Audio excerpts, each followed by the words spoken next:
जय Hind. The best GK study channel Rakesh Verma GK study पर आपका स्वागत है। कहते हैं जब आपकी बात सबकी बातों में होगी, जीतने का नशा आपके आँखों में होगी। जब आपकी बात सबकी बातों में होगी, जीतने का नशा आपके आँखों में होगी। ये दोस्त, ये पड़ोसी, ये रिश्तेदार सब चुप हो जाएंगे। ये दोस्त, ये पड़ोसी, ये रिश्तेदार सब चुप हो जाएंगे जब आपके मिनटों की कीमत लाखों में होंगी। तो चलिए आज हम इतिहास के लगातार पूछे जाने वाले महत्वपूर्ण 500 क्वेश्चंस के बारे में जानेंगे। ये वैसे प्रश्न हैं जो मतलब एसएससी का एग्ज़ाम हो, रेलवे का एग्ज़ाम हो, यूपीएससी का एग्ज़ाम हो, एमपीपीसीएस का हो, बीपीएससी हो, यूपी पुलिस हो, चाहे किसी भी स्टेट का एग्ज़ाम हो, सब में बार बार लगातार रिपीट करके पूछे जाने वाले प्रश्न हैं। ऐसे 500 प्रश्नों का संग्रह मैंने लिया है जो इसी चैनल पे अपडेट होते रहेंगे। तो यदि आप हमारे चैनल पे नए हैं तो हमारे चैनल को सब्सक्राइब कर लीजिए, इस वीडियो को लाइक कर दीजिए। तो चलिए बिना वक्त बर्बाद किए शुरू करते हैं। फर्स्ट क्वेश्चन, सिंधु घाटी सभ्यता का विशाल स्नानागार कहाँ पाया गया है? तो सिंधु घाटी सभ्यता का विशाल स्नानागार वो मोहनजोदड़ो में पाया गया है, ये आपको ध्यान रख लेना है।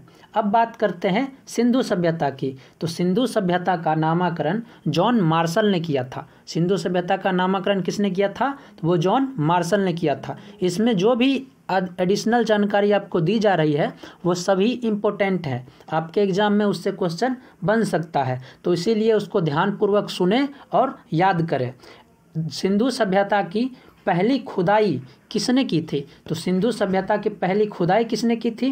वो दयाराम साहनी ने की थी। किसने की थी? दयाराम साहनी ने की थी। नामकरण जॉन मार्शल ने किया था, पहली खुदाई दयाराम साहनी ने की थी। साथ ही साथ यह विश्व की पहली शहरी सभ्यता भी है। सिंधु सभ्यता विश्व की पहली शहरी सभ्यता है, यह आपको ध्यान रखना है।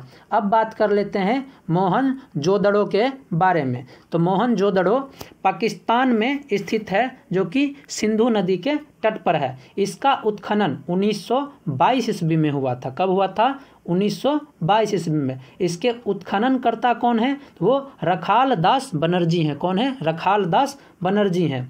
यदि आप सिंधु सभ्यता पर डिटेल्ड वीडियो चाहते हैं तो कमेंट करें। अब देखते हैं नेक्स्ट क्वेश्चन। तो सिंधु घाटी सभ्यता के लोगों का अर्थव्यवस्था की ताकत क्या थी? तो वो क्या थी? वो कृषि थी, क्योंकि उस टाइम कुछ ऐसा था नहीं जिससे अर्थव्यवस्था अच्छी हो सके। तो उस टाइम सभी कृषि पर ही डिपेंडेड थे, ये आपको ध्यान रखना है।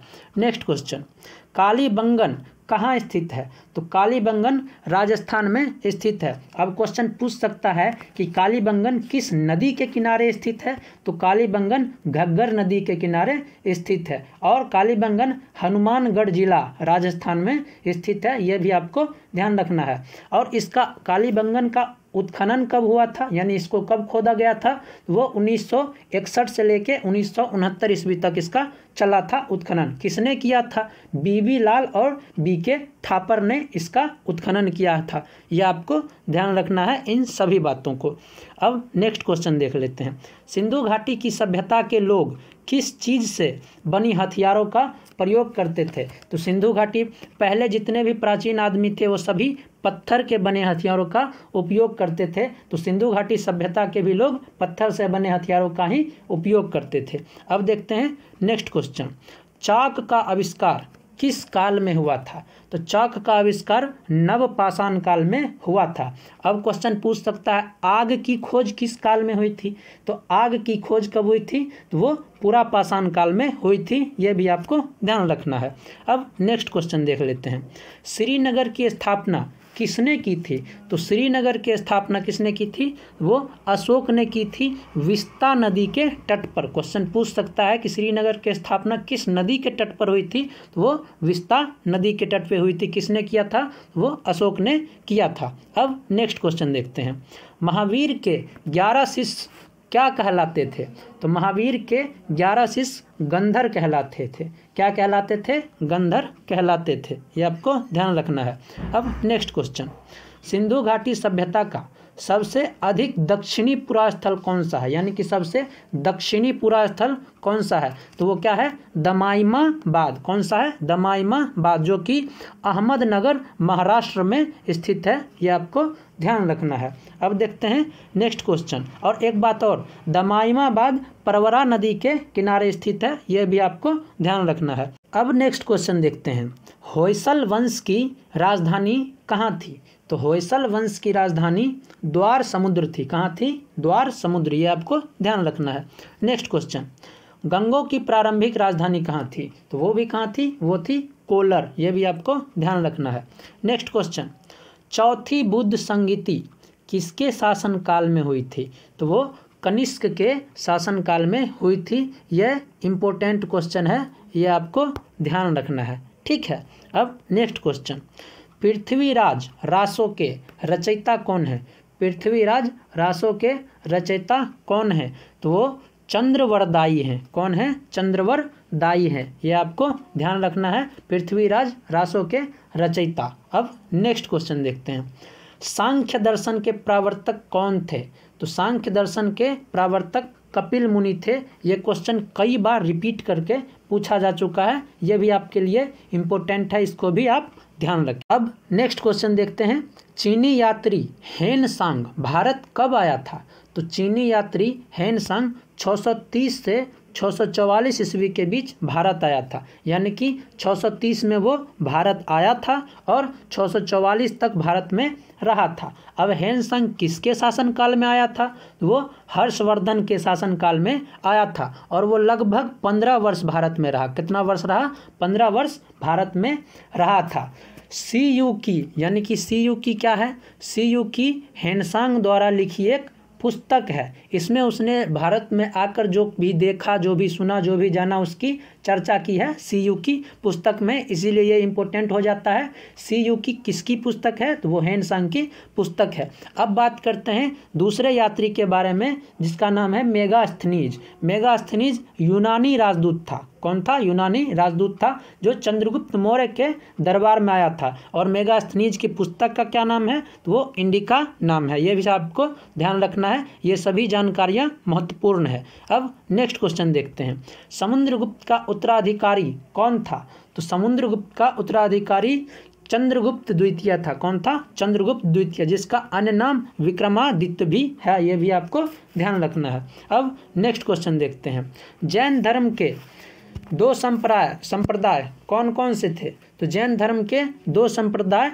वो थे श्वेतांबर और दिगंबर। क्या थे, श्वेतांबर और दिगंबर। अब नेक्स्ट क्वेश्चन देख लेते हैं, आग का आविष्कार किस काल में हुआ था, तो आग का आविष्कार पूरा पाषाण काल में हुआ था। यह मानव की पहली खोज थी। मानव द्वारा खोजी गई पहली धातु कौन सी है, वो तांबा है। और मानव ने सबसे पहले क्या खोजा, मानव ने सबसे पहले आग की खोज की, यह भी आपको ध्यान रखना है। मानव ने सबसे पहले किसकी खोज की, तो वो आग की खोज की, ये आपको ध्यान रखना है। और पहली धातु पूछ लेगा तो वो तांबा हो जाएगा।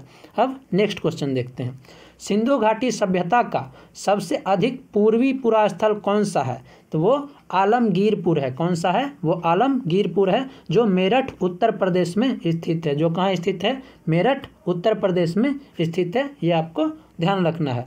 अब देखते हैं नेक्स्ट क्वेश्चन, ऋग्वेद में सबसे पवित्र नदी किसे माना गया है, तो ऋग्वेद में सबसे पवित्र नदी सरस्वती नदी को माना गया है। ये क्वेश्चन कई बार पूछा जा चुका है, इसीलिए वेरी इंपॉर्टेंट है, ये आपको ध्यान रखना है कि ऋग्वेद में सबसे पवित्र नदी किसे माना गया है, तो सरस्वती नदी को माना गया है। अब नेक्स्ट क्वेश्चन देखते हैं, गढ़वाल वंश का संस्थापक कौन था, तो गढ़वाल वंश का संस्थापक चंद्रदेव था। कौन था, चंद्रदेव था। अब नेक्स्ट क्वेश्चन, सर्वप्रथम भारत को इंडिया नाम से किसने संबोधित किया, तो वो यूनानियों ने किया था। और मेगास्थनीज भी एक यूनानी राजदूत था, इसीलिए उसने अपनी पुस्तक इंडिका में भारत यानी इंडिया के बारे में चर्चा किया है। अब नेक्स्ट क्वेश्चन, चावल के साक्ष्य हमें कहाँ से प्राप्त हुए हैं, तो चावल के साक्ष्य हमें रंगपुर और लोथल से प्राप्त हुए हैं, ये भी आपको ध्यान रखना है।